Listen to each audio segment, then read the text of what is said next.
आता महत्त्वाचं सांगतो. मी डेप्युटी कलेक्टर उपजिल्हाधिकारी म्हणून जे सिलेक्शन झालं त्यावेळेला मला फक्त इंग्रजीमध्ये 100 पैकी 92 मार्क मिळाले होते म्हणून झालेलं होतं. हे 92 मी मराठी माध्यमाचा माझं ॲव्हरेज इंग्लिश होतं, पण माझं ग्रामर आणि रायटिंगमधलं इंग्लिश बोलताना मी UPSCची मुलाखतसुद्धा मी मराठीतून दिलेली आहे. पण तिथं मी काय केलं, मी पेपर फोडला नव्हता. 92 मार्क मला कसे पडले, कारण त्यावेळेला 40 मार्काला एसे असतो. आता मी कुठला निबंध पाठ केला होता, नॅशनल इंटिग्रेशनचा, आणि इथं मला निबंध कुठला आलेला होता, if I were a prime minister, मी पंतप्रधान झालो तर. आता मी कसे बदल केले त्यातले, म्हणजे मी मगाशी आता भाषणात सांगितलं नॅशनल इंटिग्रेशनमध्ये कसं होतं, the strength of the nation lies not in its loud claims and mouth watering detective principles of the state policy. इकडे कसं गेलं, the strength of the nation lies not in prime ministers loud claims and he is mouth watering. पुढे असं होतं, however with every salute and cheers to our grand and mighty past, we cannot but admit that our present is afflicting, sometimes it is horrifying, sometimes frustrating. इकडे कसं गेले, however with every salute and cheers to our grand and mighty past of Jawaharlal Nehru, Indira Gandhi, our present, त्यावेळेला इंदर कुमार गुजराल आणि ते चंद्रशेखर सरकार पडणं वगैरे सुरू होतं, ते सगळं इट इज अफ्लिक्टिंग, समटाइम्स हॉरिफाईंग. असे व्यवस्थितपणे फिलिंग द ब्लँक्स केले आणि व्यवस्थितपणे पेपर तो लिहिला आणि 92 मार्क मिळाले आणि मी डेप्युटी कलेक्टर होऊ शकलो.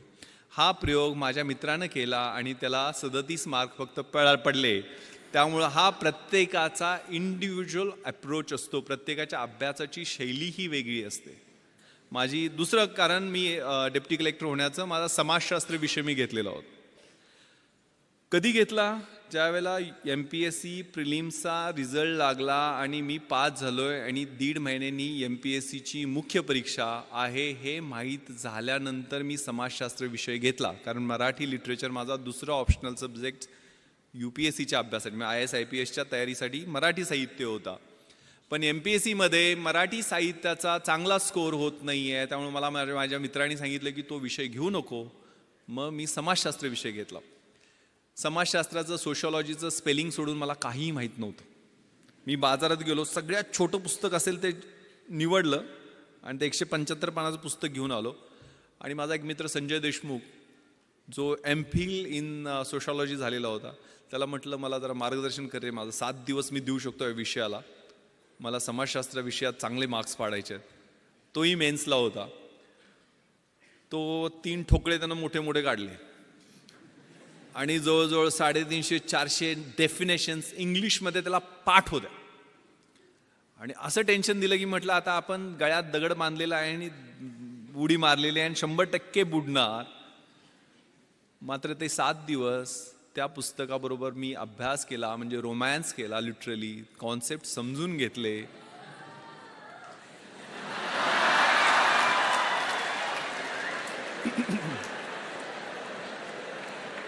ते पुस्तक आहे 3 इडियट्समध्ये तो पाठवतो तसं नव्हतं.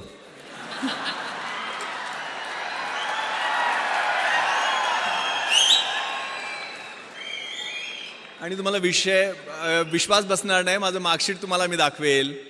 ज्यावेळेला रिझल्ट लागला, जो MPhil इन सोशॉलॉजी होता संजय देशमुख, त्या माझ्या मित्राला 200 पैकी 80 मार्क पडले, म्हणजे 40% मार्क मिळाले. त्या ठिकाणी 8 दिवस रोमॅन्स करून, 8 दिवसच अभ्यास करून मला 200 पैकी 160 म्हणजे 80% मार्क मिळाले.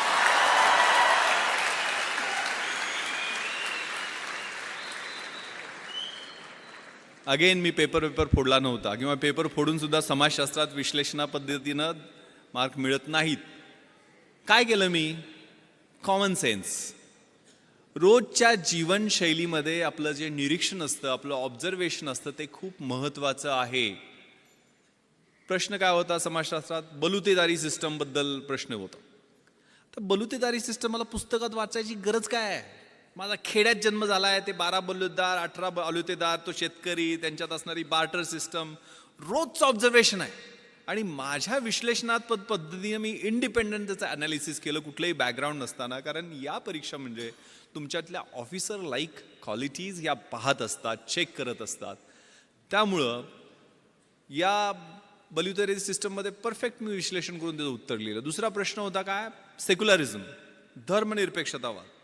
धर्मनिरपेक्षतावाद मला सोशॉलॉजीच्या अँगलनं माहीत नव्हता, पण मला सेक्युलरिझम हे इतिहासाच्या अँगलनं खूप चांगलं माहीत होतं.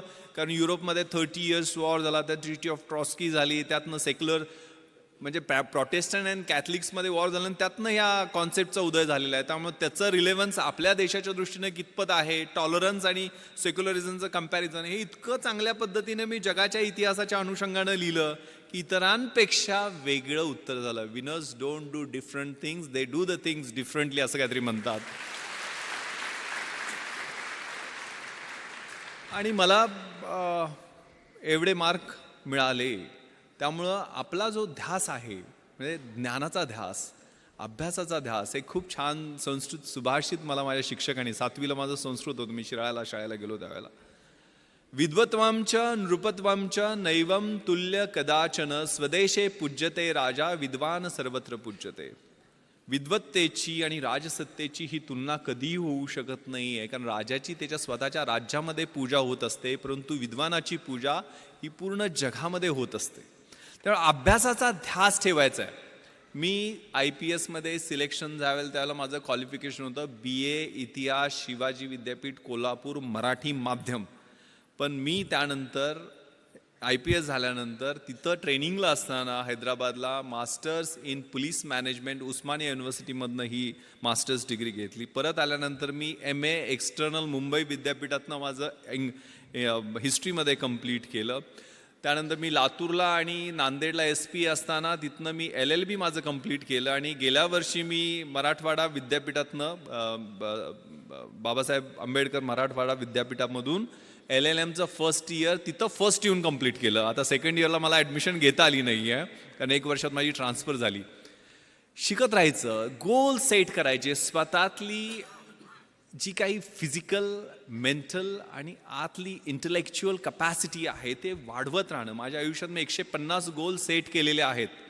मी आज म्हणजे माननीय थोरात साहेबांनी एवढा आग्रह केला, मी अँटीबायोटिक्सवर आहे, कारण मी माझ्या मुलीनं मला सांगितलं की तुम्ही सगळं, तिला पाहण्याची हौस आहे, म्हणजे ती म्हटली की मला ते जगातल्या गोष्टी दाखवणं, मला पार्लमेंट दाखवा, मला प्रेसिडेंट हाऊस जिथं doctor APJ Abdul Kalam sir बसायचे त्या हाऊसमध्ये घेऊन चला. म्हणून मी दिल्लीला तिला सगळ्या गोष्टी, सगळे फोर्ट तिला दाखवले, जोधपूरला घेऊन गेलो, जैसलमेरला घेऊन गेलो, बॉर्डर दाखवली, माझं बॅचमेट तिथं BSFमध्ये IG असल्यामुळं.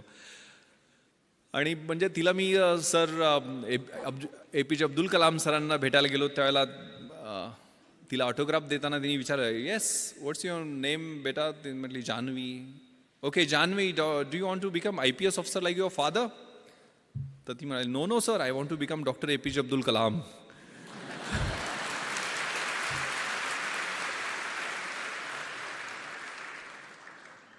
इथं सावित्रीच्या लेखी सगळ्या आहेत, म्हणजे ते मला दंगल सगळ्यांनी पाहिला ना. Yes, that's fighting spirit, that should be there. त्यामुळे हे सगळं जे आहे ना, आणि इकडं सगळे शिवाजीचे मावळे असं काहीतरी म्हटले ना,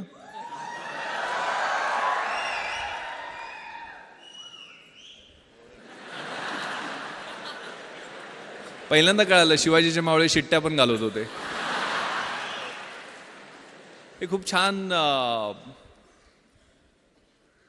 सुभाषित अगेन मला आठवतं, शिक्षकांनी शिकवलेलं. यौवनम धनसंपत्ती प्रभुत्वम विवेकिता एकैकपम अनर्थाय किमु यत्र चतुष्टम. याचा अर्थ असा आहे, यौवन म्हणजे तारुण्य, धनसंपत्ती म्हणजे पैसे, धनसत्ता, प्रभुत्व म्हणजे सत्ता, आणि अविवेक, यातली एक एक गोष्ट तुमची वाट लावायला पुरेशी असते. आणि या सगळ्या 4 गोष्टी एकत्र आल्या तर तुमची कशी वाट लागेल याचा विचार करा. त्यामुळे कधीही जमिनीवरचे पाय आपले हलू द्यायचे नाही आहेत. परिस्थितीची जाणीव असली पाहिजे आणि मग अभ्यास करायचा. अभ्यास असा करायचा, the heights of great men reached and kept were not attained by sudden flight, but while their companions were slept they were toiling upwards in the night.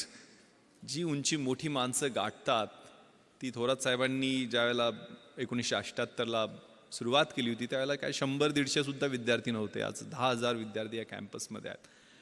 त्यावेळेला त्यांनी कष्ट केलेलं असतं, ते विजन असतं समोर.